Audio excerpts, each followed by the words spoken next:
Hello, welcome again to Big Zam and Little Podcast. I'm Andy. I'm Zach. We're here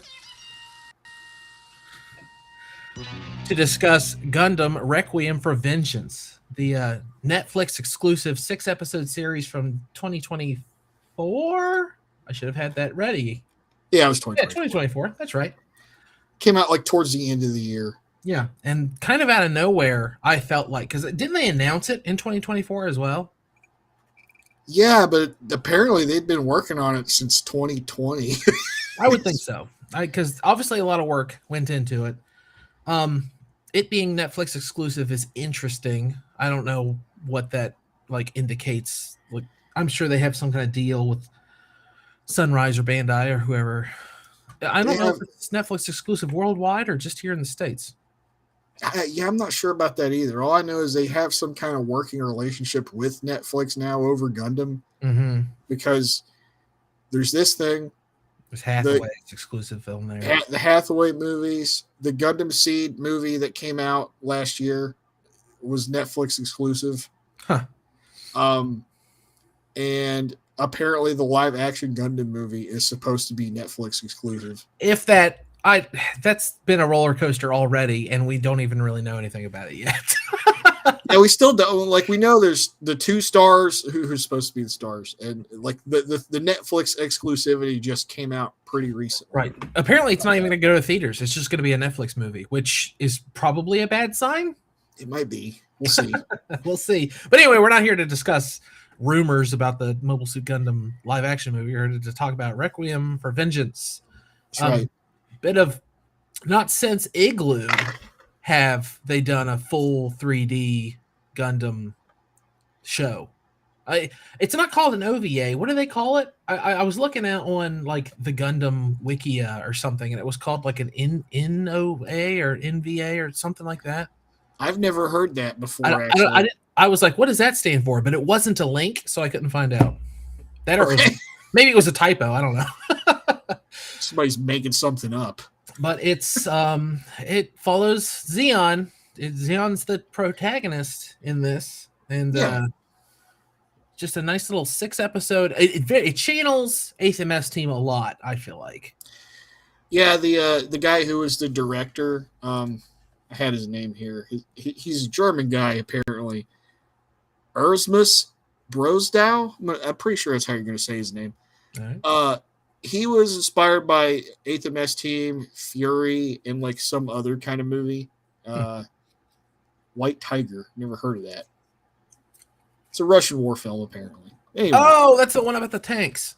Oh, yeah. So, okay, he watched 2 tank movies, and then he watched 8th MS Team, I guess. It shows. And that's one of the more positive things you could say about it, I think, really, is like what it tried to go for. Yeah, no, I really appreciate, honestly, you and I both watched this, more than a year ago, and we have discussed it on Big Trouble in Little Podcast. And at the time, my sentiment was, it was pretty cool. I don't know if I'll watch it again ever or anytime soon, but I did rewatch all of it today. It's short. It's just 6 episodes, so why not? I watched the whole thing before we recorded this, and I'm kind of glad I did. I liked it better this time than I did the first time. I'm still not, smitten with it. It's still not the greatest thing I've ever seen, but I did appreciate it more than I did previously. It's all right. Yeah, it's all right. That might be the best way to put it. Well, what holds it back from being better than all right? I guess we can start getting into it. Again, if for some reason this is your first Big Zam, we spoil everything. We're not gonna. Please watch the subject matter or don't care about it if you're watching or listening to Big Zam and Little Podcast. But yeah, that would be best. I feel like out of the gate, you got to talk about the animation, the way it looks. Yes. All the vehicles, tanks, trucks, mobile suits look fantastic. All the people look weird. Yeah, that's the fastest, easiest way to put it. Because that was the first thing I thought when I was watching. I was like, everything else looks good, but the people just look off. Something about them just don't look right. I think on the set when I was watching it this time, I was thinking about it. I think it's like the rigging.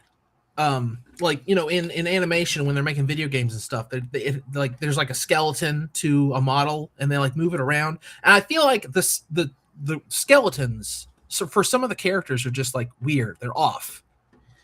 I think that's part of it. I think another part of it though is just the way they actually look. Yeah, did you notice they all have the same teeth? That drives me crazy. Well, in Gundam Seed, a lot of characters have the same face, so Well, that's true. Maybe that's a Gundam thing. Maybe he was just trying to be good to the source material. But no, all the male characters have like the exact same teeth. You can That's tell. strange. You can tell they just like model one set of chompers, and everyone's got these teeth. Who's going to pay close attention to their teeth? I guess. Like me, I'm weird, I guess. But I don't like all the human characters, as opposed to the other. All the humans are either like way almost over designed or way under designed.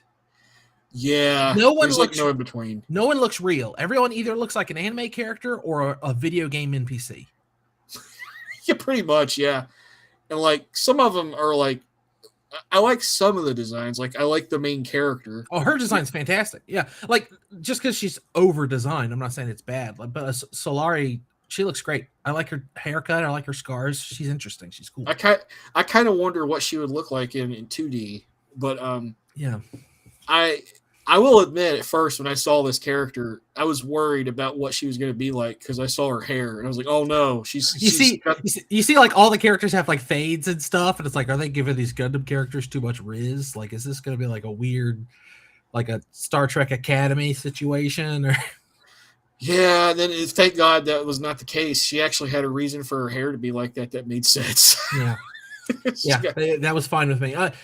Also, the woman in the infantry, I'm trying to remember her name, but Haley Arnon or something like that, whatever her name like is. a bajillion tattoos. Bajillion tattoos. The first time I saw that design, I was like, I fucking hate that. Look how terrible that looks. And as I was watching the show, I was like, I really like her design. It's interesting. It's something nice to look at. Like, unlike pretty much every male character is just wearing, fatigues. I get it. They're soldiers. It makes sense. But they're just wearing fatigues and they just have face. That's it. Like no one's interesting. There's a couple mustaches. LaShawn's, he's a black guy and he's got like a fade kind of thing going on. He's got like a high top almost. And other than that, everyone just has just face. No scars, no like freckles, no facial hair except for the commander of the depot. It's boring. Yeah, that guy sucks. Well, I forgot his name. I've got all the character names in front of me, and I can't recognize it. Rolf Rone. Rolf. I actually he's one of my favorite characters. he's interesting. I'm not saying that to be contrary. I actually really like his character. That guy Kale that was in the Red Wolf squad. He was the sniper guy. I thought he looked. He was the anime guy. He was an anime guy. You could tell he was like an asshole. Like this guy loves killing people. Like that's the vibe he gives off. But like he dies. Like spoiler, he dies in the first episode. He and the other guy's like a space Irishman, I guess. Yeah. And they call him Chubbs, but I guess his character's name is actually Reed or something like that.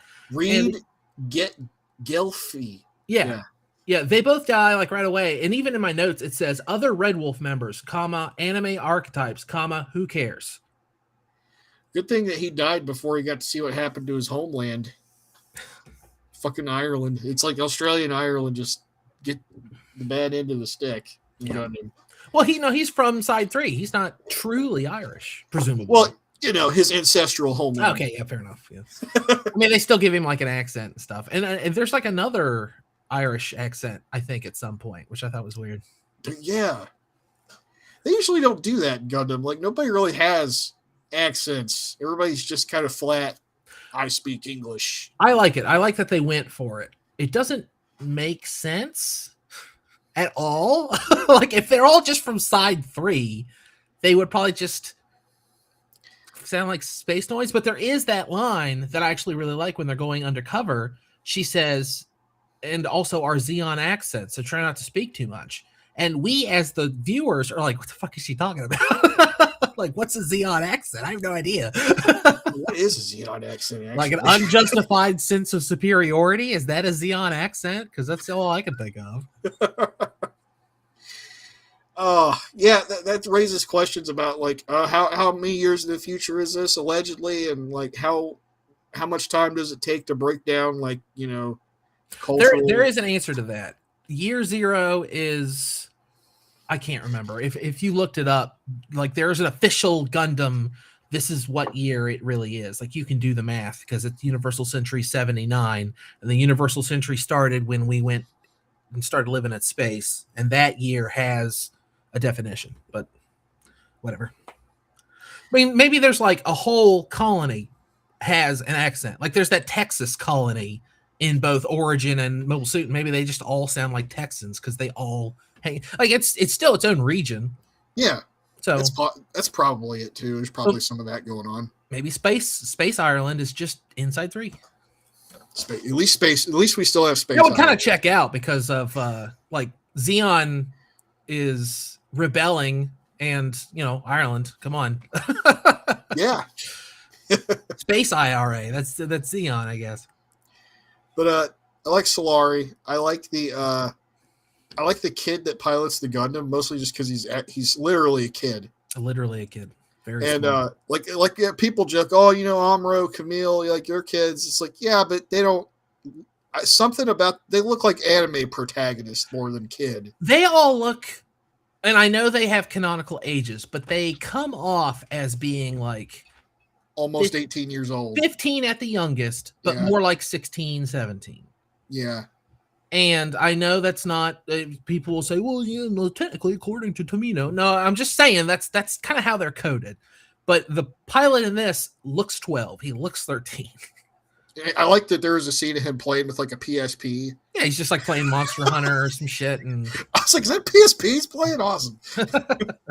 He was like, those guys were like playing chess, and he was telling them like what make this move or whatever. And yeah. It's like, what the fuck? How do you know that? It's really driving home new type stuff. Damn new types. Is Solari a new type? Yes. Okay. I remember I haven't watched it since I did initially. Oh, okay. Well, no, they discuss it at some point. Alfie, whatever his name is, the mechanic, he says at some point, oh, it's because you're a new type. And Solari's like, oh, that's bullshit. Like everyone's like, what the hell is a new type? And he explains it. He explains it to both everyone in the truck and the audience, what a new type is. That's what it was. Like her whole thing was she kept denying it. Right. She's like, that's stupid. Whatever. He's like, well, how else could you do all this amazing Mobile Suit stuff and perform amazing violin concertos? And I was like, well, you had me at Mobile Suit stuff, but like, you can get good at an instrument. You don't have to be like a freaking Gundam Jedi. Like you can just, be a good violinist. That's seed shit. That's more seed shit again. Is it? It is. Coordinators. They're just better at things in general. Oh. So one day we'll talk about Seed. The more I hear about Seed, the more put off of watching Seed I am. I'm sorry. But we have to do it for posterity at some point. We'll do it. If I can ever stop rewatching stuff. I mean, obviously we'll talk about, non-Requiem for Vengeance stuff, but I've just been rewatching Mobile Suit Gundam and now Zeta. Like I can't stop. It's a virus. I'm doing the watch list before the new Hathaway movie comes out. That's what it is. Yeah, I'm trying to I need to knock more things out too. Still need to watch Turn A. It's a big one. Yeah, I need to finish it. I'm at the halfway point still. I think I'm just gonna start it over. Whatever, who cares? Requiem for Vengeance. What else? I mean, the characters are fine. I was thinking about it, and I thought this the first time I saw it too, and I think it less now, but I still do think it. The medic, the UMRC guy, I like that medics in Gundam are like a third party. Yeah, that's kind of interesting. They're not affiliated. Like he's basically like a Red Cross crossed with a corpsman. Oni Kasuga. Yeah. Right. And I kind of wanted him to be the main character. I think there was a cooler story where he's like helping Red Wolf Squadron and doing other stuff. And then like some stuff happens and he loses track of them. And then he winds up on the Federation base, like where the Gundam Kid and all those other guys are. and something happens where, like, in order to save lives, he could reveal information he learned about Xeon locations, but he doesn't know whether he should. Like, he's conflicted because if he told the Federation members, he would save Federation lives, but if he tells them, it's going to cost Xeon lives. I don't know. There's a whole bunch of like moral nonsense wrapped up in. So he really is a third party. Like, I don't get it. Yeah, that maybe I don't want to say initially that's like that was a story idea with him, but like another thing about that on the flip side is it kind of feels like when you have a character like that in a story, it always feels like oh, I chronicled this thing that happened, but I wasn't really the most important person in this whole story. I was just there and all these things happened around me. Those always feel like stories that are like that was a web series or that was a GBA game that was text only. I don't know. Maybe. I mean, like, I don't know. Hidden Fortress, like one of the great Akira Kurosawa movies, is kind of that. It's about characters that. It's what inspired C-3PO and R2-D2. Yeah, I'm not saying stories like that couldn't work. Yeah. But I'm saying like maybe they wouldn't want to do that because they might have had a thought like right. that. I mean, you can't. It would be destructive, self-destructive for a Gundam show to be about a character who doesn't pilot a giant robot, and I understand that. It literally has to be like a bonus, like that kind of a story is like this is It's got to be a manga that is serialized in a magazine, or here's a bonus episode of O8 Mess Team where there's that person that had Miller's report, something like that. Who else? Yeah. Oh, by the way, so we don't feel bad about calling him Gundam Kid. They never tell us. He doesn't have a name. Nope. He's just called Gundam Pilot. I like that. So makes him a mystery. By the way, his Gundam looks awesome. Yeah, the EX. Yes, it's Gundam EX. Yeah, Gundam RX-79 ground type EX. Yeah, it's especially the intro for it is fucking sick. It's like one of the coolest things I've ever seen. Where it's standing in the smoke. It's so cool. I love it. I think I said like I love the intro for that. Is like if they actually made a Gundam look scary. Mm-hmm. Like I'm not saying they never do, but like that time was like holy shit, it's like a horror movie or something. Yeah, we've all seen when Death Scythe Hell turns up and Wing. Like they can be scary, but yeah. I even more than that, like I like that a lot. But when he first turns up in episode 6 is my favorite part because in episode 5 he gets shot. He gets shot in the face. The Gundam gets shot in the face by LaShawn before he's killed. Yeah, and then in part 6. One of the Midnighters, by the way, really cool name for a squadron, but one of the Midnighters gets shot by a beam weapon, and then it shows the Gundam, and he like stands up into the shot, and you can see that he's got like an eye missing. It's like so fucking cool. That's awesome. And hey, they made kits for him. It's a high grade, but everybody always says it's almost like a real grade. Because the detail level it has. It has a lot of like little minutia to it. Yeah, I think they only ever did the small ones for Requiem for Vengeance. Yeah, and unfortunately some of them are P Bandai shits. I don't know what else I would want from it besides the EX. Like it would be cool to have one of the Red Wolf. Oh, not the initial ones. It'd be cool to have one of the junk ones that they put. I like Solari's Zaku after they upgrade it with armor. Yeah, plates. I like that because the armor plates are tank treads, which is really creative. That's cool. I hate the stupid cat ears they have to give her Zaku's. Why? What's the point of that? Oh, I don't know. But another one that would be cool is the Goof custom you see. Yeah, it looks different. Like the Goof custom in 8th MS Team. Yeah, but because it's Requiem for Vengeance, it's like higher detail. Yeah. Like you see more shit on it. You got to get your little scribing tools out and dress up the 8th MS Team one.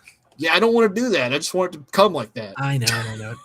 Speaking of links to 8th MS Team, one of my favorite things is one of my favorite things is the Major General Kellen turns up and it's like, what the hell? Why is he in this? I was disappointed they didn't get the same English voice for him because I really like his voice in 8th MS Team. It's actually the voice of the dad, or not Stan, but Stan's dad and American Dad. I don't. It's just a weird. That's him. Yeah, it's the same guy. But he's the voice in 8th MS team, and I wish he was the voice in this, but still, it's cool. He turns up, and he has the same dumb, like really low cut top with the sleeves torn off, and his hair looks like kind of like Spike Spiegel's hair, actually. But I don't know. I thought that was cool that he turned up.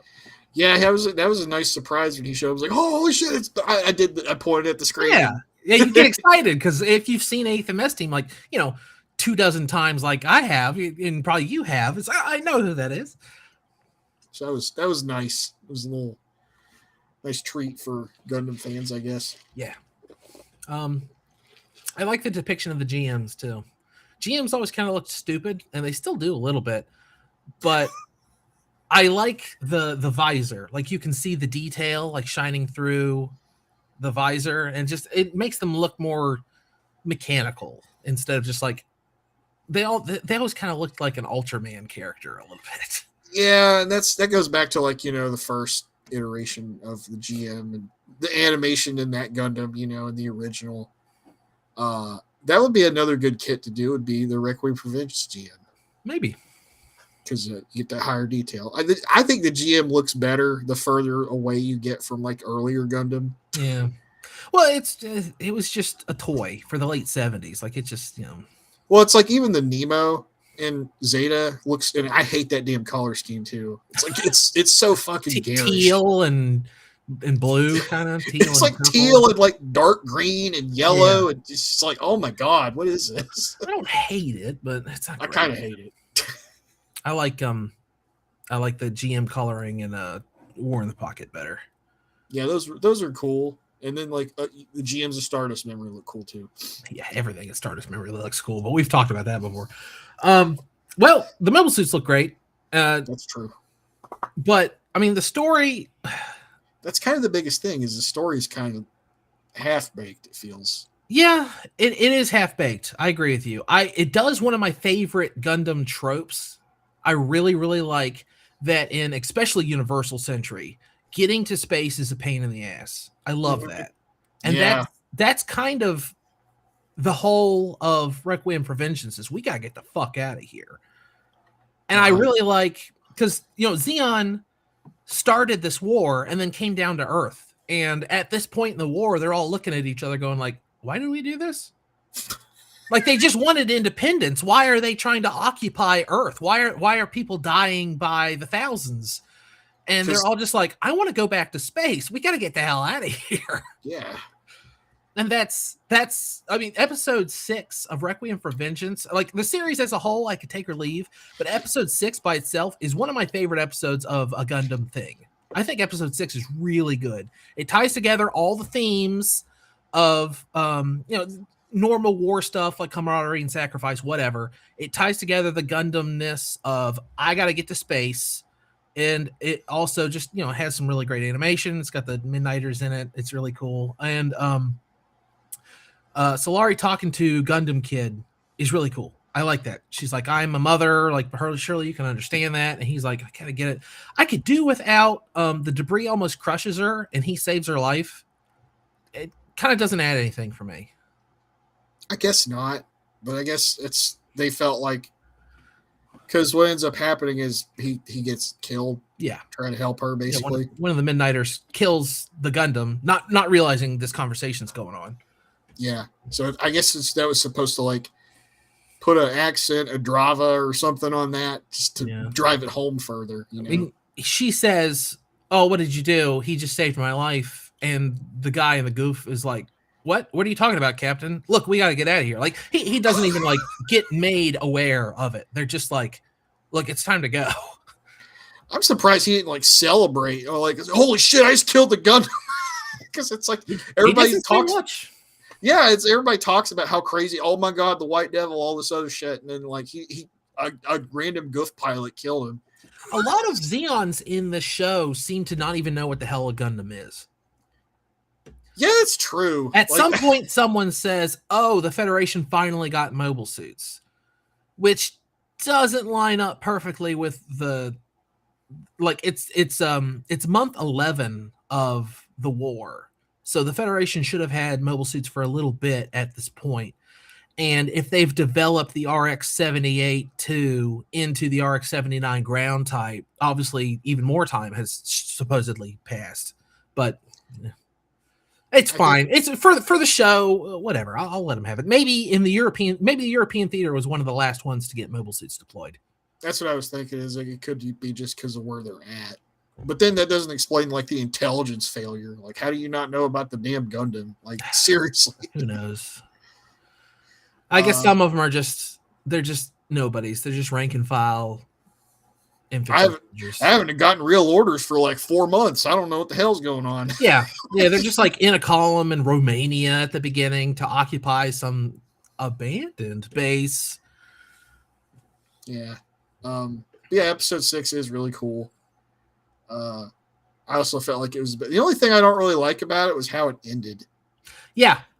That's one of my notes is the ending good? Does the right character die? Do the right characters die? The right character dying, I feel like could be like a coin flip, really. Yeah, that was going to be my opinion. It is like someone needs to die to put a period on the sentence that is the show. And it's got to be Gundam Kid, or it felt like it was going to be Solari, or like the shuttle blows up and it's all for nothing. Damn. Like all those characters die and Solari and Gundam Kid live. That would be another possible punctuation. That would be a bummer one, but I'm just was this War in the Pocket? I mean, yeah, it's Gundam. Characters die all the time. Was Zeta Gundam? Hey, what's Gundam about? And there's like giant robots and characters die constantly. Yeah. There's like space psychics, and they fly robots. Depends on what you're talking about. That doesn't go on in G Gundam. I know it. but yeah, either one of them could have died, and you could have made that work. And then, like, although I think if you would want the Gundam pilot to survive, you would have to have more scenes with him, and probably develop his character more to make that work. That's what I would like. I would like that, and that's why, again, I'm going to circle back to make the medic the main character. That way, he gets to go to both bases. You can send them an email. Send Bandai an email. Also, by the way, reprint all the cards, you idiots. Yeah. Fuck around with us. Give us a new game that's not Gundam Breaker. I know they're working. Yeah, that too. I know they're working on the card thing. I don't know about the video games. Oh, here's a fucking cell phone game or some shit. Oh, don't you want to play UC Engage? Sort of. Yeah, sort of. I won't though. The ending though is a tie, sort of, to Stardust Memory, which is interesting because she joins the Xeon Remnants in Africa. The Xeon Remnants in Africa play a part in Stardust Memory. So I don't know if does she eventually become part of the Laws fleet? I assume not, but I assume she just eventually deserts. I guess it's so stupid though. She has a kid waiting for her inside 3. Go home. That's my whole thing. Was the entire time up to the ending, she's always talking about. I need to get home to my son. My husband's dead. God damn, I need to go home. Yeah, they shouldn't have said that about joining the Xeon Remnants. They should have left it open, and they could have potentially done another 6-episode sequel down the road. That would have been the move, I think. Yeah, that would have been a cool idea too. It's like you follow a new character that's I'm trying to think. Trying to draft this email to Bandai. It's got to be a Fetty. Yeah, it's a Federation officer who is part of a task force to find Xeon remnants, and Solari is part of a group that's trying to steal a shuttle or something. They're trying to get back into space. It's a couple months after the end of the war. It open up on the signing of the treaty at Granada or something like that. Well, then she could just surrender. I don't know, something like that. There's something there. I don't know. Figure it out, Bandai. Figure it out, Sunrise. Figure it out, Tomino. He doesn't figure out anything for anybody anymore. No, he doesn't. I like all those memes that are what would Tomino think of Iron Blood Orphans or Seed or whatever? And it's just like him. He's I'm quite fond of something irreverent. Yeah. I think what other notes do I got? Yeah, like the big thing in this, like the negative is there's like not a lot of development for the characters. Six half-hour episodes. I know but sometimes you get little. Oh, this isn't called an OVA, but we get things called OVAs that are like 6 episodes, and you get some character development in There's it. too many characters. We wasted time with Reed and Kale. We wasted time with Second Lieutenant Ander Heaton, who is the male officer who drives the fuel truck that she blows up in the first episode. And then he just kind of hangs around the whole series. Why? He drives him everywhere. Get rid of him. Get rid of him. He's an interesting character, but I feel like you can lose Alfie, the mechanic. I guess. I don't know. You still have like a fun little cameo from Major General Kellen. Mm-hmm. I don't want to lose Second Lieutenant Haley Arnon or whatever because I like her character, but she doesn't bring a lot to the table story wise. You could just make her be better. He's like, I could make this better. Okay, well, you know what? Let's give her a whole bunch of extra story and let's get rid of LaShawn. Okay. Because we never learn anything about LaShawn. Other than he gets pissed off later. Yeah, he gets pissed off. We don't know if he has a family. We don't know where he's from, Side 3 presumably, but we don't know why he joined the military. Oh, they had a draft, didn't they, Zeon? I guess he got drafted. Yeah, he got drafted. Yeah, get rid of him. Who cares? Just have the Gundam kill her entire squad in the first episode. That would save some time. Yeah, to save a little time, give her even more motivation, and then she links up with Haley and the medic, Kasuga. Mm-hmm. And stuff happens from there, I guess. And maybe we can get some more scenes with Gundam Kid. Also, it makes her more important. She's like the only pilot with a Zaku. Yeah. So it's like, oh shit! Like, can that thing still work? Yeah. Yeah. I like making it important that people have skills and stuff like this. One of my favorite parts is when the Gundam and the GM are attacking the recycling depot. The medic and Heaton get in the Gundam or the Zaku tank or whatever it is. Uh-huh.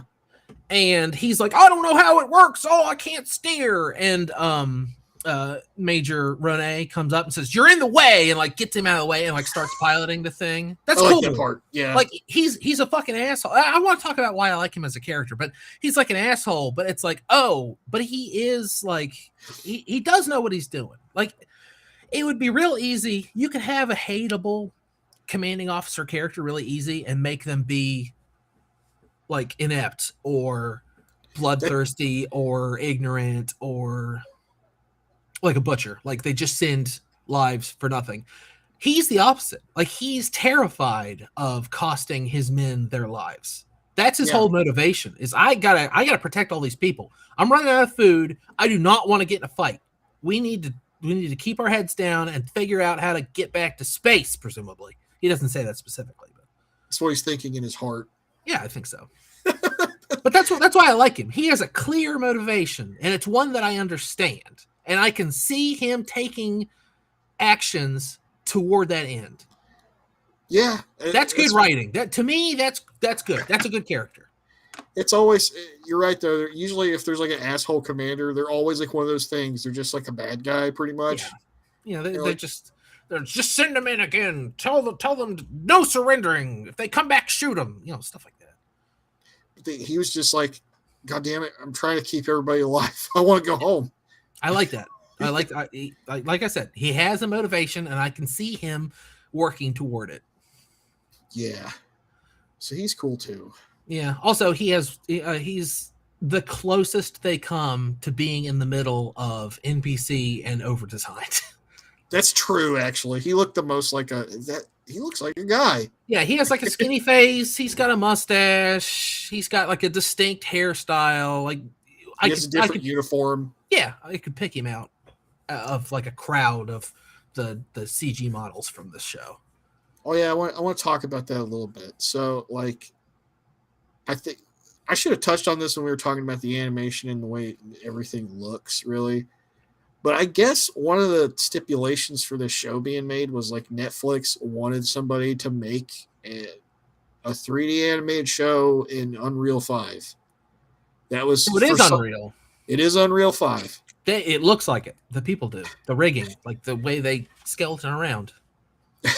but like I don't know why why that was a stipulation specifically. Maybe it's like a cost thing. Maybe it could have. Maybe they had a deal. Somebody high up in Netflix had a friend that fucking whoever the fuck has Unreal. I can't remember who owns it. Epic? Is it Epic? I think it's Epic. Yeah. Maybe somebody rubs elbows there. Hey, could you do us a deal to get an animated? You know, we get a kickback from that. Who knows though? But I heard that, or I found that out, and I was like, you know, we had games in Unreal 5 where the human characters look better than this, and that's well, they do less. They're only like in a few cutscenes. In this, they're doing everything. That's true, I guess. I don't want to excuse it entirely. It's comparing apples to oranges a little bit. It kind of is, but then it gets into discussions like, well, you know, games turn more into movies the further away we get from, like, you know, the Sega Genesis and everything. Yeah. No, I mean, totally. Yeah. But I had that thought too. I'm like, I know this is animated and Unreal while I was watching this. I'm just like, I feel like they could have done these 3D characters better. Apparently this whole thing was also this big international production, and that some of that makes me wonder if that's why it took so long. Oh, they had like a bunch of friggin' Teams meetings about how to rig up LaShawn's arms during episode 2, and it just took forever. Apparently, I mean, like, so there was an American producer and screenwriter. Okay. The director's German guy. Okay. The character designer is Brazilian.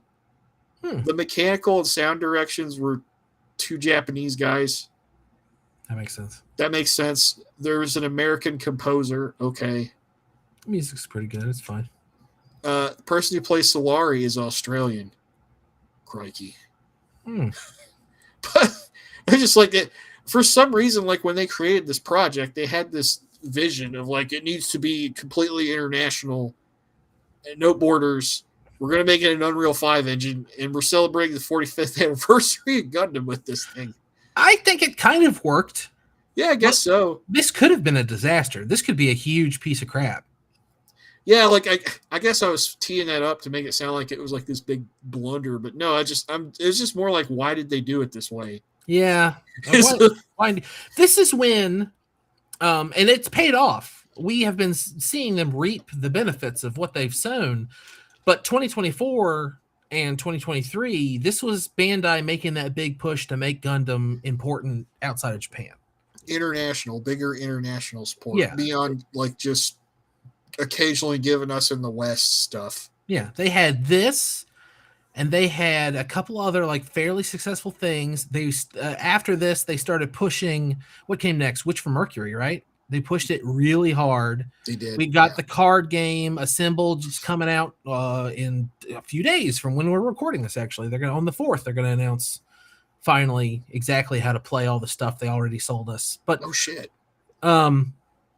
it's this was part of them trying to be like, look, Gundam is huge in Japan. It needs to be huge everywhere. We want to make all the money, and I think that's part of it. Now, because they made this show that clearly has a more Western sensibility to it, in my opinion. Yeah, it does. I think we've discussed it a little bit before, even though I don't think we done an 8th MS Team episode? We haven't, have we? No. Okay. No. We discussed this on something else, but 8th MS Team is more popular in the West than it is in Japan. It's true. And they looked at that and said, okay, we need to do that again. Hence Requiem for Vengeance. Yeah. I guess so. The director thought so too, clearly. Yeah. I mean, again, 8th MS Team is one of my favorites. It's top 3 Gundam series for me. So they made this for me, and I mostly hit.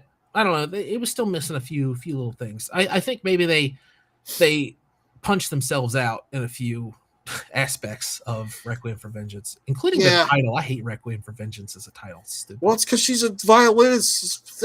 I know, but it's a Requiem They should have called it Gundam Requiem then. Gundam Vengeance. No, not Gundam Vengeance. That sounds stupid.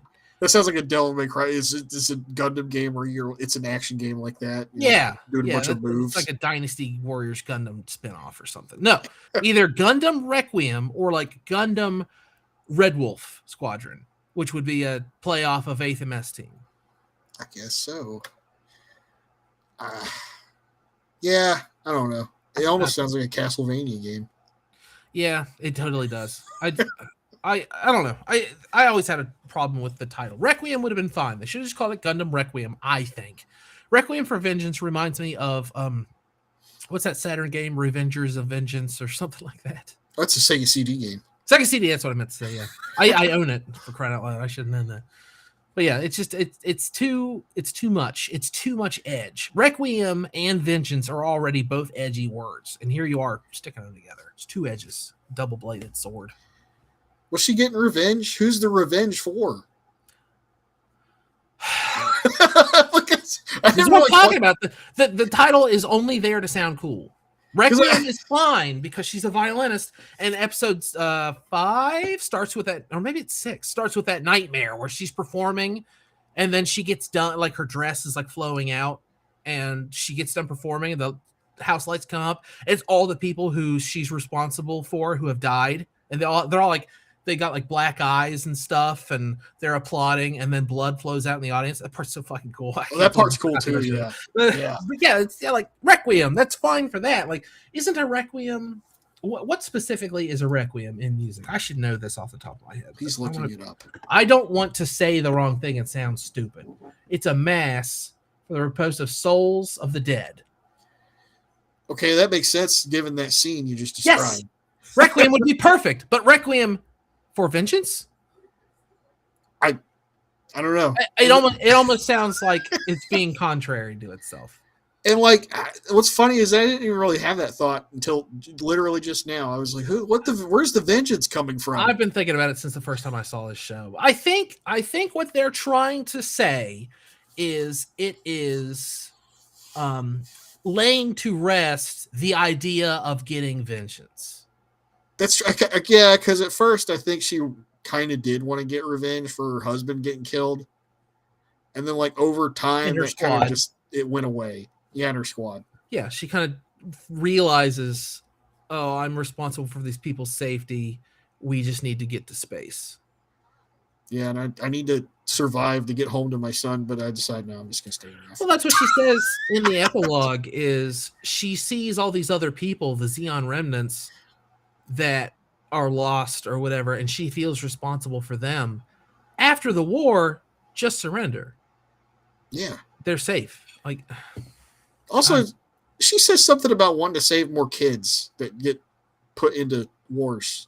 It's part of her ending monologue, I thought. I mean, it is fucked. That's one of the themes of all of Gundam. Yeah, but we won't have Gundam anymore if you do that. It's a noble thing. I don't know. It felt lazy. Like that she had a goal and it was a good one. Get home to her son. That's fine. Tell that story. But they like screw up their own. Oh, this is dumb. I don't like it. No. That's it though. I got nothing else. Yeah, I mean, ultimately, like if you're a fan of Gundam, watch Requiem for Vengeance. If you've listened to us spoil the hell out of it and you haven't seen it, then still watch it. It's very, very, very pretty. It has a lot of memorable shots. It's cool.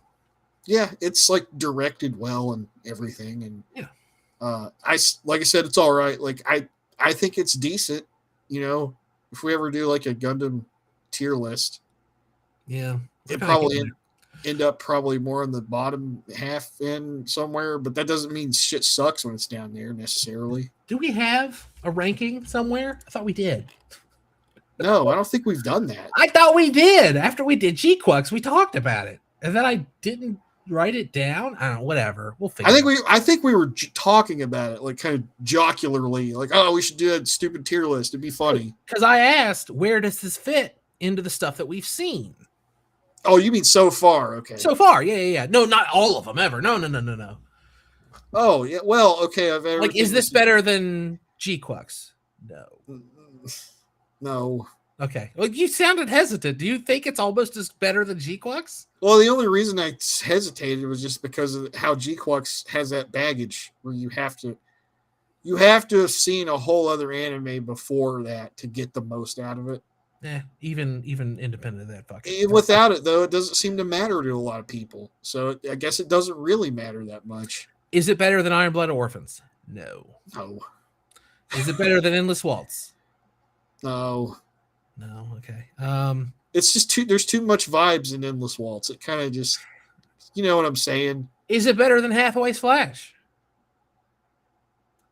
No. No. Okay, good. For a second, I was like, is he going to say yes? Because I know you and I have some disagreements over Hathaway's Flash, I know. I liked it more the second time I watched it. It's just like, what I don't know. I have to think. I can't just answer no right off. The only one I really said no right off the bat to was IBO, I guess. Yeah, no, IBO is definitely better. All right, well, here's the inflammatory one. Is it better than Char's Counterattack? Yes. Whoa. What? I got a whole thing about that, though. I know. That was the very first. We didn't call it Big Zam at the time. Back then, it was just Big Trouble Gaiden, but that was the very first Gundam we did. I'm pretty sure. And like, I hate it so much, but there's also things about it that I still like and appreciate. Like, yeah, it's a mixed bag. It's just a big ass mixed bag. I really want to rewatch it, but at this point, I'm nearing halfway through Zeta. I'm like, maybe I should just keep going. Maybe I'll just watch Double Zeta and then I'll watch Char's Counterattack again. I don't know. It's worth watching if you turn your brain off. You know, and then if you want to listen to Amuro talk about how he won't give up on humanity, like such lofty themes. That shit's worth hearing. Yeah. But then when Char says a bunch of stupid shit, it just makes me mad. Yeah, I always.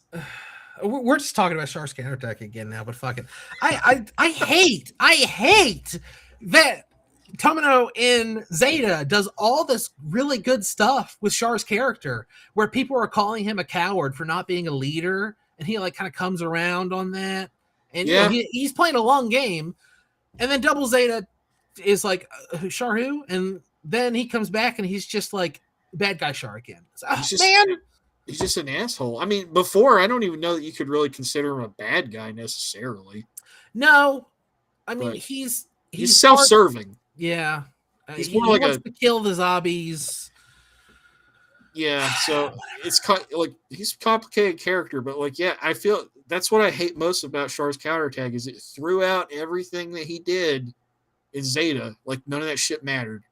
Well, then here's a question more relevant to this episode. Then, is it better if Gundam makes stuff like Requiem for Vengeance that is like Requiem for Vengeance and Witch from Mercury, IBO, and stuff like that that's divorced for Thunderbolt, that is divorced from what came before?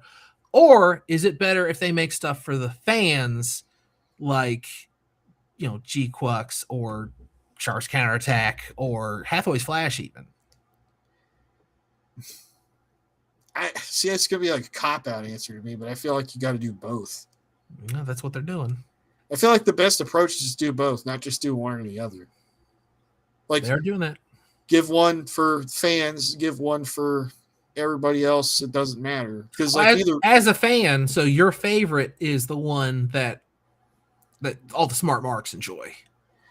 My favorite is what's good. It's like, I don't know. That's another cop-out answer, I guess. I mean, I guess I get a little bit more enjoyment out of things that are like more heavily entrenched in the canon or some shit. But I just like things that are good. So. That makes sense. Because there's stuff that's linked to the canon that sucks, and there's stuff that's not linked to the canon that rules, and vice versa. So yeah, and it's not just CCA either. There's other things that are just, that's in there in Universal Century that's not great. Oh, and here's another just completely random question that I was thinking about when I was rewatching Requiem for Vengeance today. Presumably, at some point in the Gundam card game, they're going to have cards for Requiem for Vengeance. Maybe. What should the art look like? I don't know. Should it be made in Unreal, or should they get an artist to paint it? I think they should just let an artist interpret it. I think that would be the coolest thing to do. I want an alt art of Solari that's just anime, like it's actually painted or whatever. Yeah, that's what I'm saying. Like have you know how like okay, there's Paptimus when he's in Zeta. Like they just recreate. That's how he looks in Zeta. It's just modern art. And then the alt art is Paptimus in a fucking oil painting or something, whatever that is. And it's like completely different art style and interpretation, really. I like that. I like when the alt's different. Haman Karn is a great example of that. Yeah. Well, yeah. Well, now if they make Requiem for Vengeance cards, they'll have to make the Gundam EX. And if they do, who's his link? Gundam Pilot.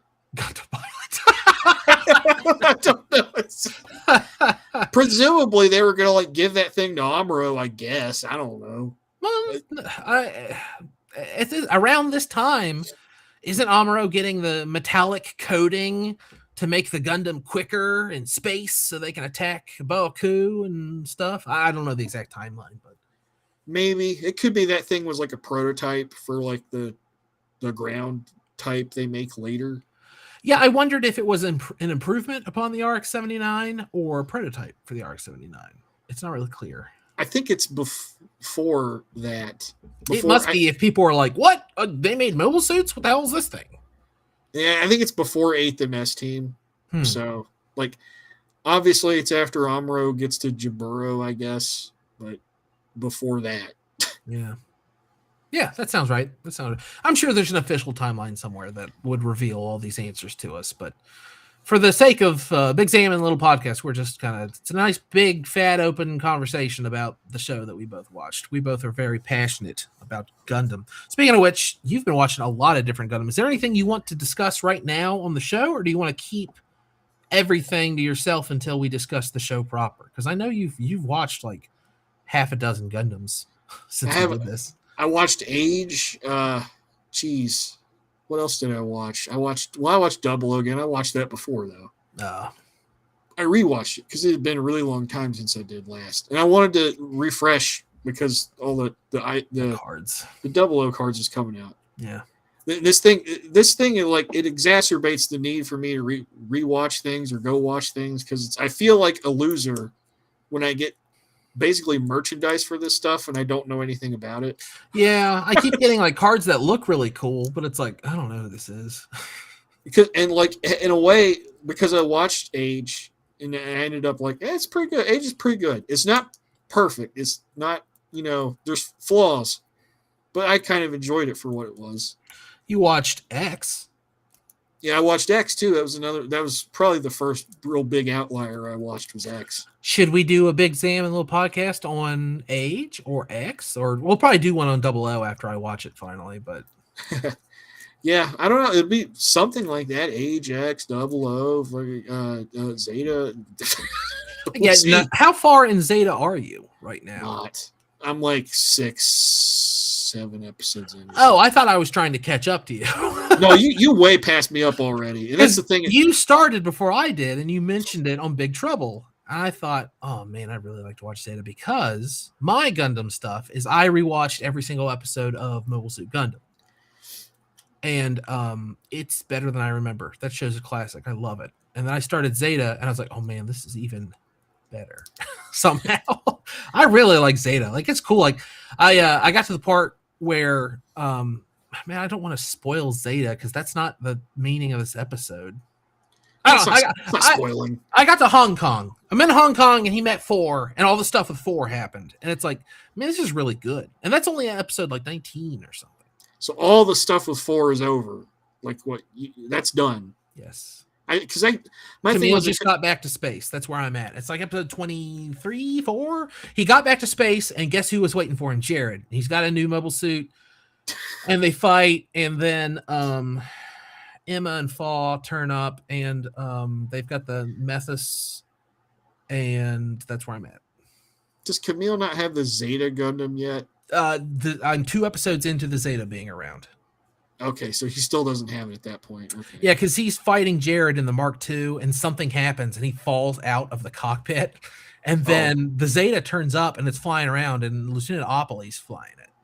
And he shoots at the Titans, and they fuck, and they run away.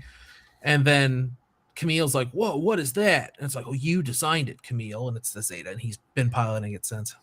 That scene, I remember when they're like talking, like Camille's like playing around on a computer, and he's like basically designing his own Gundam. Yeah. And they're like, oh, this looks really good. And he's like, oh, whatever. And he like takes it. No, it sucks. It's stupid. It's stupid. It's dumb. Whatever. It actually was like the best mobile suit.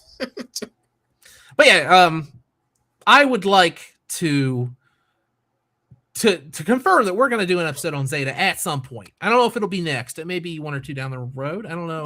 We're going to do all this stuff at some point, probably. All of it eventually. It's just what I'm thinking of is I don't want to say Zeta's next because Hathaway's Flash is coming out in theaters, ? We still don't really know.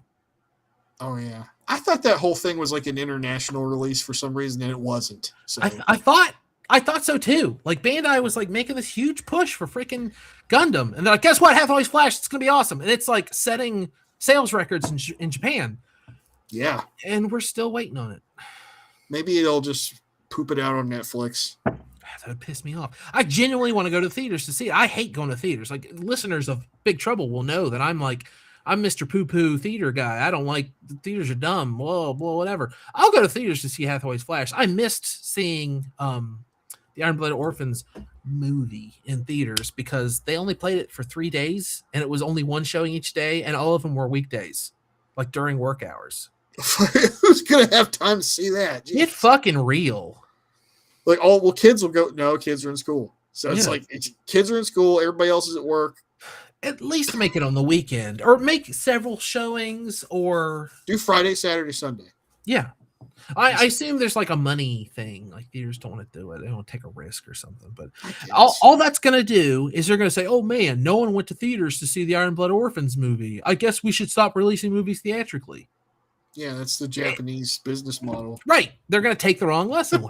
That's what I'm scared of. But they did that thing too. It was they made it a double feature. It was the Iron Blooded Orphans movie and like the short Iron Blooded Orphans thing. And it was a double feature with the 4K restoration of Endless Waltz.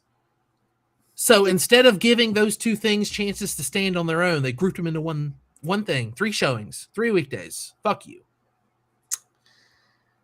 I would like to see Endless Waltz in the theater too, though. That'd be cool. That would have been cool, but we didn't get to go. At least I didn't. I had to work.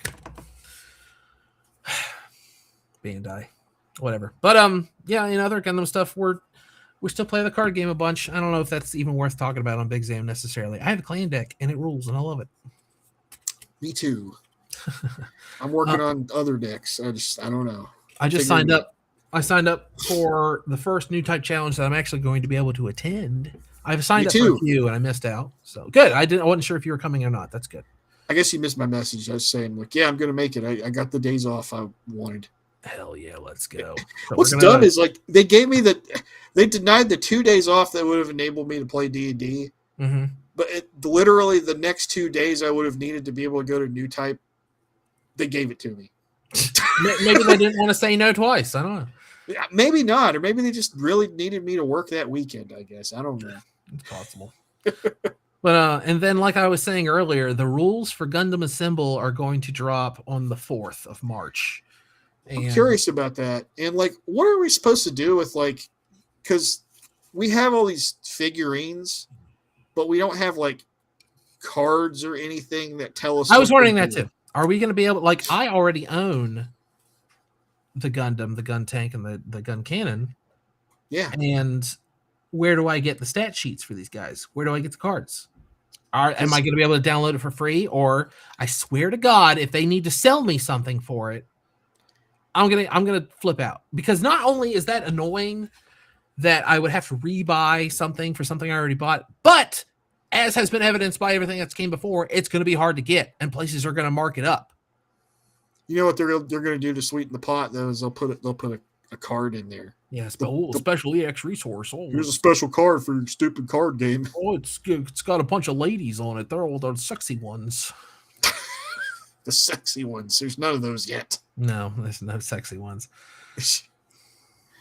But yeah, I'm curious to see how that game's gonna be. The minis game. I've said it before. I always wondered why they never thought to try to do that. They finally got around to it. I guess they were too busy making heaps of money on Gunpla. Is miniatures gaming not big in Japan? Like, that's something I actually don't know about. I would be interested in the answer to that. I feel like I don't know. Because I know Warhammer is huge in the United States and Europe. Yeah. But I don't know about Asia. And there are other miniature games too, obviously, but Warhammer's like the big dog. I've just never heard any tale of that being a scene in Japan, you know? Maybe we'll do some homework. We'll come back. On the next episode of Big Zam, presumably we will have played Gundam Assemble. So we'll have a nice little Gundam Assemble section. Yeah, hopefully. And then we'll tell you how much we did awesome or how much we sucked. And maybe it's going to be, man, this game fucking sucks. It's stupid. The rules don't make any sense. We'll see who bombs and who does awesome at New Type Challenge. Yep, that's true. That'll be really exciting. March 31st, right? That's right. That's right. Sweet. It's a Tuesday. I don't know what deck I'm going to play. Blurple or Clan? Me either. So far, I only have one legitimate deck. It's Clan.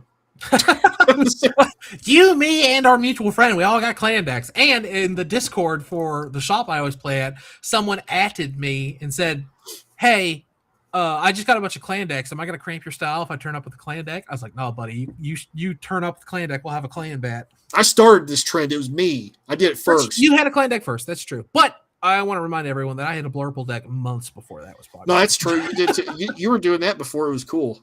Yeah. Before Barbatos Adapt came out. Yeah. Gundam hipster. Speaking of Barbatos, here's his mini. I haven't assembled it yet. Is it just the base Barbatos? I didn't really look that closely. The fourth, yeah. Okay. All right. Well, I'm ready to wrap it up. That's all the extemporaneous Gundam news I could think of. It's not like there's a video game to discuss. No. Maybe one day we can play old games, so just for fun. Yeah, honestly, I want to play the PS2 games. I went down that Ace Combat rabbit hole, and now I'm feeling like I want to play Journey to Jaburo and then all the others. Gundam Side Story. Yeah, Escape to Space and Gundam versus Zeta Gundam and whatever. But anyway, this has been Big Zam, a little podcast. I don't know if I can announce the next episode or not. It'll probably be Hathaway. What's it called? Something Cersei's Cersei's the sorceress Cersei. I don't know, something like that. That's it. Down. So it'll be that or Gundam Assemble or Zeta or something. I don't know. But like, comment, subscribe wherever you're seeing this. You're probably seeing it on the Big Trouble podcast channel at the moment. But other than that, I guess I'll set up a Big Zam YouTube at some point. We have enough episodes now. I think it's going to be justifiable. But anyway, thank you so much for listening, and I guess I'll see you next time.